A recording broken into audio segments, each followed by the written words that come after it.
Olá, humanoides! Como é que vocês estão? Espero que estejam todos muito bem. Estamos aqui em mais uma madrugada, infelizmente para mim, né? Porque isso faz bem mal à saúde, mas é o tempo que eu tenho para gravar depois que eu termino de fazer as minhas obrigações. Venho aqui, quando dá, né? Gravar alguma coisinha para o YouTube. Bom, vamos continuando então o nosso mini curso de robótica educacional. Antes disso, eu preciso dizer a vocês que eu sei que a tela aí deve estar um pouquinho flicando, né? Uma resolução um pouco menor. Alguns testes que eu estou fazendo aqui, tá? Mas em breve a gente volta ao normal. Ok, no vídeo passado a gente falou sobre os semáforos, né? Fiz aqui no Tinkercad, vocês estão vendo, um circuitozinho com Arduino, fizemos com a bateria, com as pilhas. E aí eu mostrei aqui a vocês uma peça em 3D impressa, né, o semáforo. Colocamos ali os LEDs, montei tudo aqui em off e mostrei a vocês funcionando, ok? Mas a gente não chegou a falar sobre a função, né, de um semáforo, de como é que o povo fala? Sinal de trânsito também, né? Eu me acostumei a chamar semáforo. Em alguns outros lugares deve ter alguns outros nomes. Comenta aí como é que fala na sua cidade. Já é uma boa coisa para a gente começar aqui, certo? Mais para frente, ainda neste vídeo, a gente vai fazer um upgrade nesse semáforo, tá? Vamos incrementar ele com o semáforo ali para os pedestres e vamos utilizar também um push button para a gente fazer com que ele feche para os carros e abra para os pedestres, né? Ok, vamos para essa parte aí. Bom, se você quiser então me deixar sozinho falando agora neste momento, não quiser escutar um pouco de conversa aqui sobre o semáforo, é só pular para esse tempo aí que está aparecendo no vídeo, tá? Vamos lá. Bom, então, para a gente resumir as coisas aqui, o primeiro semáforo no mundo foi inaugurado lá no final do ano de 1868. Nossa, faz tempo, hein? Mais de 100 anos. Porém, este semáforo ficou em funcionamento por menos de um mês, por causa de um acidente. E aí, ficamos alguns anos sem utilizar o semáforo, até que em 1914, se eu não me engano, voltamos a utilizar. Porém, eletrônico, assim, elétrico, né, como temos hoje, foi apenas em 1923. Apenas nada, né? Porque daqui a pouco está completando 100 anos. Isso é, se você já não está aí em 2023 assistindo esse vídeo, né? Lá no início mesmo, se utilizava apenas o vermelho e o verde. E aí, depois de um tempinho, viemos a utilizar também o amarelo. E o que é que essas cores significam, né? Você provavelmente já deve saber, mas vamos lá, rapidinho. O vermelho, ele nos dá aquela noção de perigo. Calma, tem alguma coisa que pode estar errada. Algo de errado não está certo. Então, ele é utilizado para dizer aos motoristas: senhores, parem. Não atravessem a rua, porque é hora de outras pessoas atravessarem, tá? Então, a gente tem o semáforo com a corzinha vermelha na parte de cima ou na esquerda. Isso porque tem outras cores e tem pessoas que não conseguem enxergar as cores. Então, manter o padrão vai ajudar. Tá, e aí a gente tem em contraste o verde. O verde ele já é mais good vibes, né? Pode passar, tá tranquilo. A menos que alguém esteja cruzando o sinal vermelho do outro lado, né? Como já aconteceu comigo e, por sorte, não aconteceu nada demais. E se a gente fosse falar aqui de espectro de cores mesmo, né, a gente poderia ver que o vermelho e o verde eles são cores opostas mesmo, se a gente fizer um círculo de cores. E aí a gente vai ver que faz sentido ter esse contraste. Mais ou menos ali no meio entre eles, a gente tem o amarelo. E aí o amarelo, ele tem a função de dizer: epa, calma aí, o semáforo está fechando, então segura aí. Só que tem um detalhe, tá?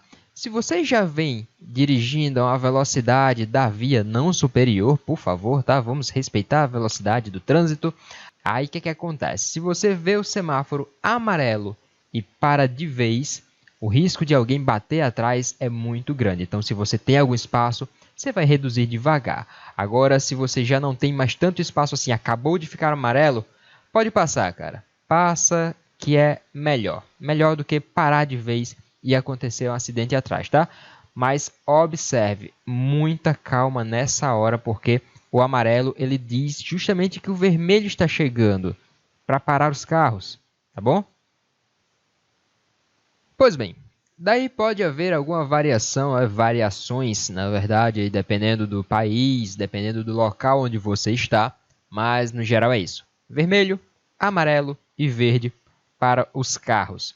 E aí para os pedestres, a gente tem geralmente o vermelho e o verde, e em muitos casos, né, tem o desenho de um bonequinho lá. É legal. Agora vamos pensar uma coisinha rápida. A gente tem um semáforo lá para os carros, né? Quando está vermelho, está verde para os pedestres. E aí, quando está verde para os carros, está vermelho para os pedestres. Ou passa um, ou passa outro. Ok. Mas como é que a gente sabe que tem pedestre para passar? Por quê? Bom, se a gente não sabe, apenas coloca lá por tempo, vai acontecer de o semáforo fechar sem necessidade, não tem ninguém para passar e vai congestionar o trânsito, né? Se tiver um fluxo muito grande. Mas alguns lugares aí a gente tem um botãozinho que quando o pedestre chega, aperta lá naquele botãozinho e aí inicia um contador. Um tempinho que vai percorrer ali até fechar o semáforo para os carros e os pedestres poderem passar.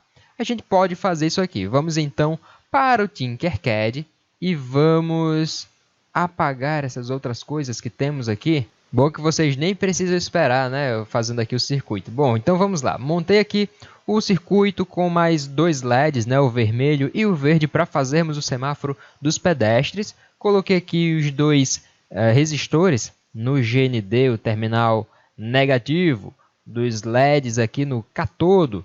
Mas a gente poderia ter também colocado no terminal positivo, no anodo. Esses LEDs aqui, inclusive, eu estou vendo que são todos de 1K, né? Não precisaria de tudo isso, não. Às vezes até mesmo de 110, 220 ohms e não kilo-ohms já é suficiente, tá? Suficiente que eu falo é mais do que suficiente para não queimar o LED, mas também é suficiente para não ficar um brilho muito forte na nossa vista, né? No nosso olho aqui. Bom, faltou a gente fazer justamente o circuito do botão, e aí eu deixei aqui para fazer junto com vocês, né? Coloquei aqui este resistor de 10 kΩ, que a gente pode colocar ele tanto no terminal que vai para os 5 volts, quanto no terminal que vai para o GND também, assim como nos LEDs, né? Porém, ele vai ter uma diferençazinha nos LEDs, a gente não vê essa diferença, né? Mas vai ter uma diferençazinha sim quando a gente utiliza o botão, porque são duas formas de se fazer, basicamente, que é o sistema, o pull down e o pull up. Não se atenham a isso agora, tá? Porque se você fizer ao contrário lá na programação, é só alterar que vai dar certo também. Pra gente... uma coisa que eu tinha muita dificuldade no início era saber qual lado está interconectado dentro do botão, porque ele tem aqui, ó, 4 perninhas, né? 4 terminais, e aí 2 deles estão interconectados e só se conectam aos outros 2 quando a gente aperta, pressiona o botãozinho aqui. E aí, para a gente saber como é que isso funciona, eu tenho uma dica aqui para você, tá? Se você tem aí o LEDzinho, já o circuito montado, você não tem multímetro para testar a continuidade, você pode montar aqui um circuitozinho bem simples, pegando um jumper do LED. Aí eu vou ter que arrumar isso aqui, né? Senão eu fico doido aqui. Pronto, temos então aqui um terminal chegando para um botão. E eu vou colocar desse aqui, o outro terminal. A gente pode jogar direto lá para baixo, aqui para os 5 volts, tá? Bom, enfim, esse eu vou deixar assim mesmo. Vou deixar... Tá, como vocês podem ver, eu não deixei daquele jeito mesmo, tá? Tá aqui, ó. Então, o circuitozinho aqui, GND, entrando aqui no cátodo do terminal 2 do LED, né? Passando pelo resistor. E o outro jumper vindo aqui do terminal positivo do LED até o terminalzinho 1A do botão, passando ali para o terminal 2A e chegando ali embaixo. Se a gente inicia a simulação, o que é que acontece? Bom, aqui já era para ele estar aceso, tá? Independente da programação, porque ele está ligado ali direto nos 5 volts. Isso significa que o 1A está interconectado com o 1B. Aqui é o 2A, então ele está interconectado com o 2B. O 1A e B só se conecta ao 2AB se a gente apertar o botão. Quando a gente aperta, ele acende. Então, sabendo disso, a gente pode então utilizar tranquilamente este botão. Vamos tirar aqui o circuito. Conectei o nosso resistor de 10 kΩ aqui do terminal 2A até os 5 volts. E aqui no 1B conectei o GND, tá? Poderia ser ao contrário também, sem diferença alguma, desde que o resistor esteja aqui no positivo, né? Se a gente colocar o resistor lá para o GND, aí vai mudar também na programação, tá bom? Mas aqui, questão do terminal, não vai fazer diferença não. Lembrando então que o terminal 2A está interconectado ao 2B, eu vou puxar um jumperzinho daqui, ó, vindo aqui para a porta 5.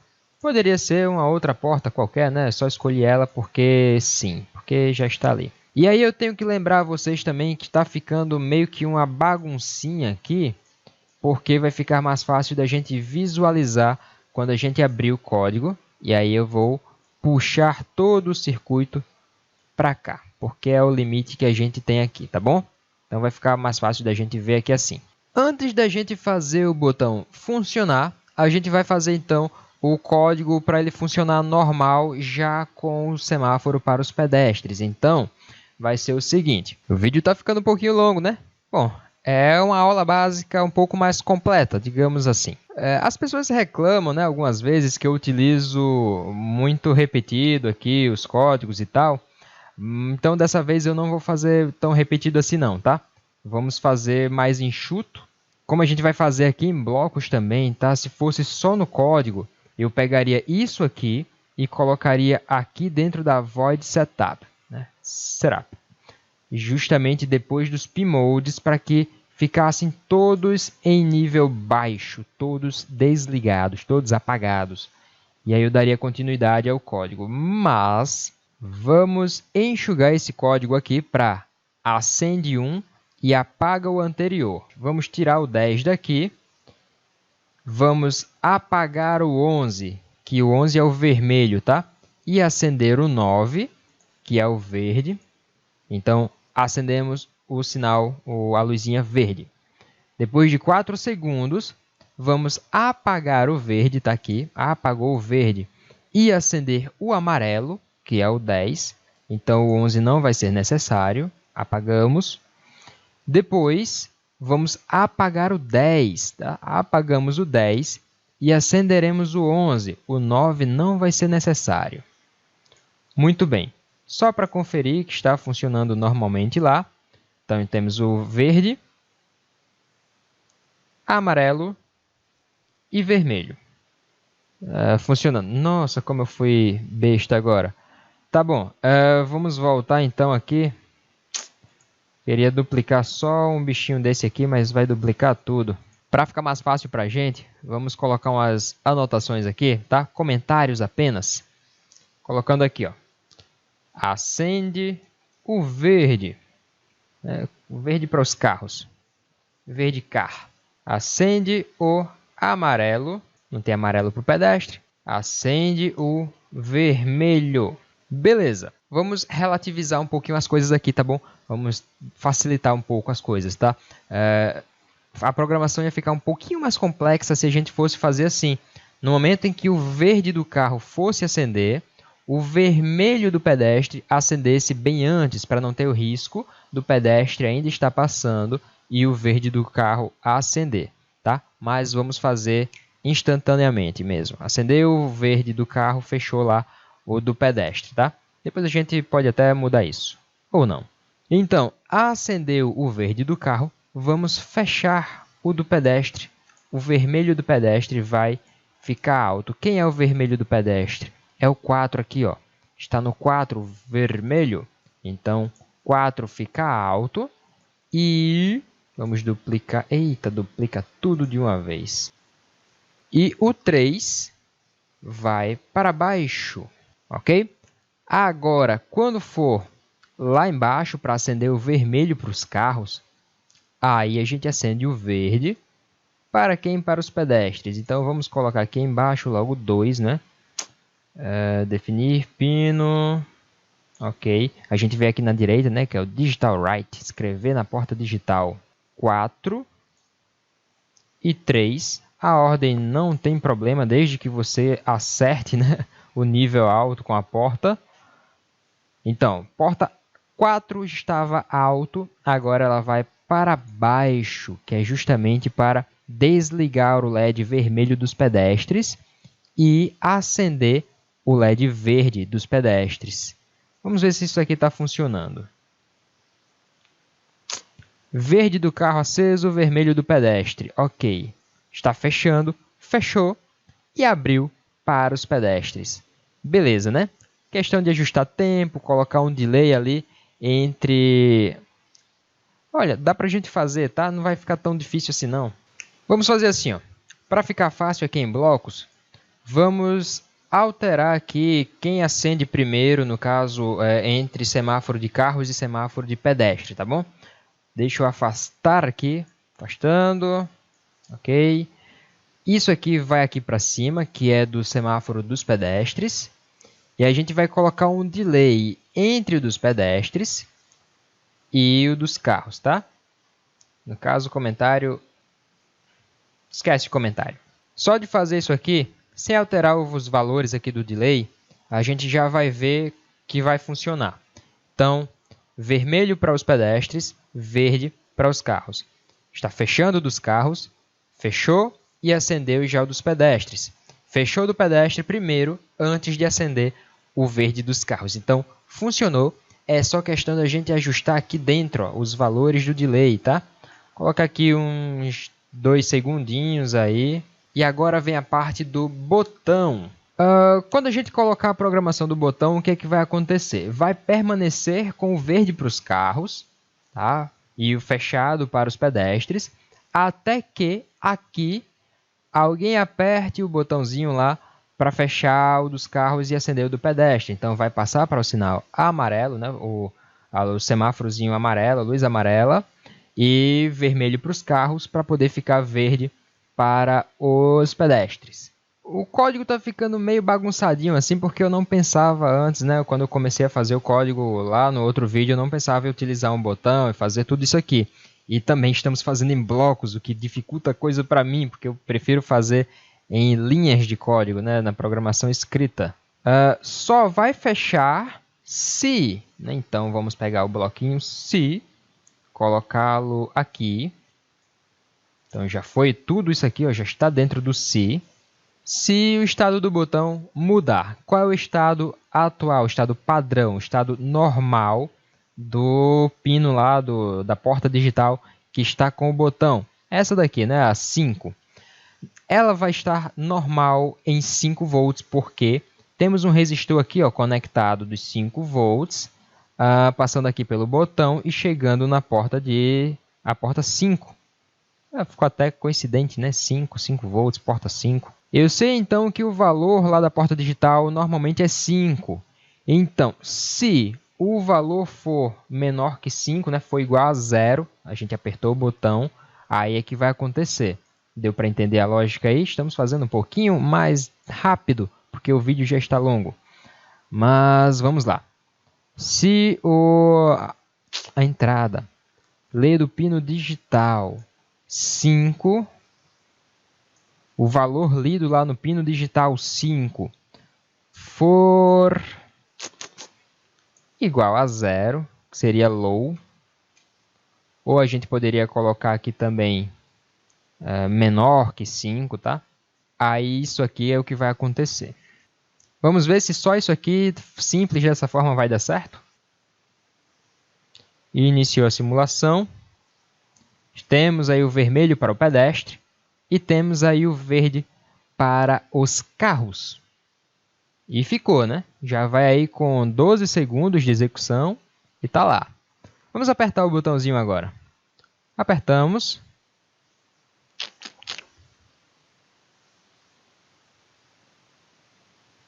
Mudou. E mudou. E voltou aí para o estado normal. É claro, a gente precisaria ajustar o delay para dar o tempo dos pedestres passarem, mas isso aqui é apenas um protótipo. Então, deu tudo certo, né? A gente aperta aqui o botão, aí ele muda de estado, mudou ali também, e volta ao que era antes. Perfeito, tá aí o código então em blocos para vocês verem. Está aqui o bloco.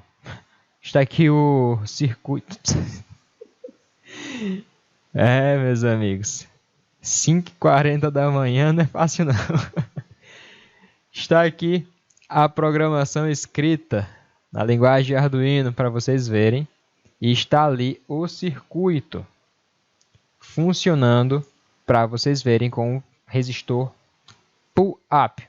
Se a gente tivesse colocado esse resistor aqui no GND, seria pull down. E aí a gente precisaria mudar justamente isso aqui, ó. Quando ele fosse ler o estado normal, não seria mais 5 volts, né? High, seria low, seria baixo. E quando a gente apertasse o botão, seria o contrário do que está aqui. Então, seria igual a 5 quando a gente apertasse o botão. Belezinha? Então é isso, né?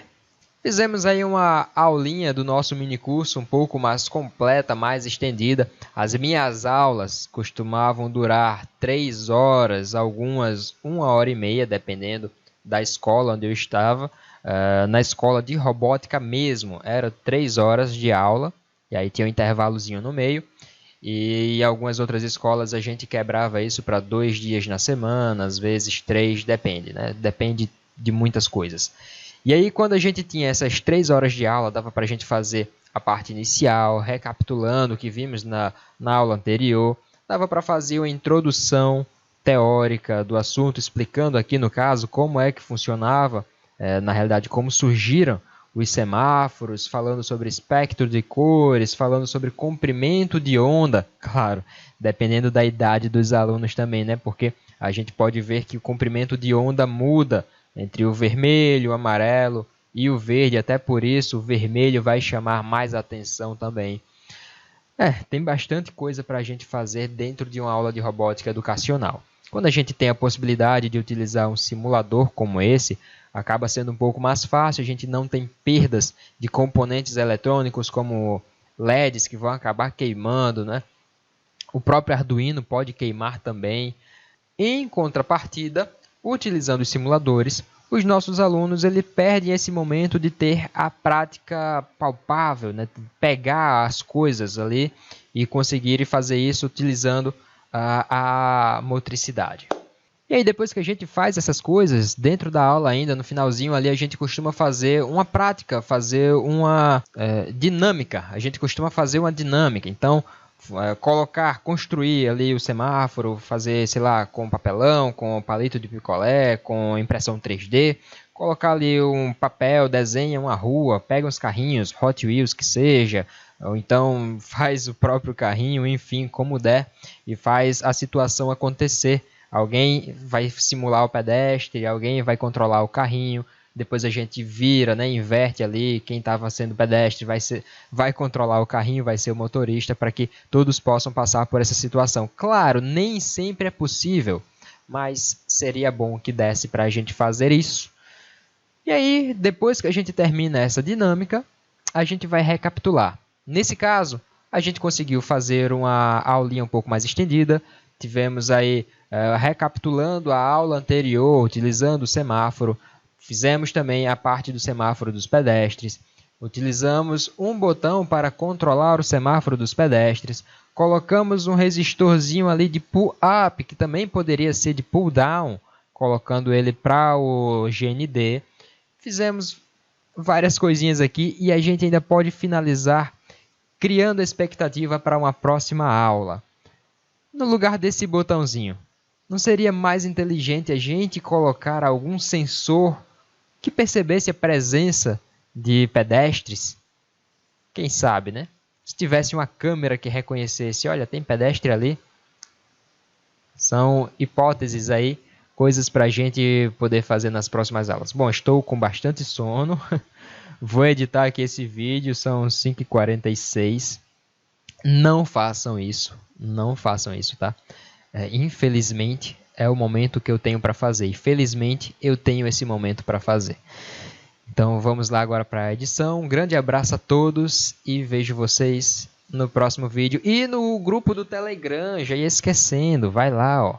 Telegram, t.me/jlab. E você também encontra, vou tentar deixar algumas coisinhas disso aqui no site, tá? jlab.com.br. É isso.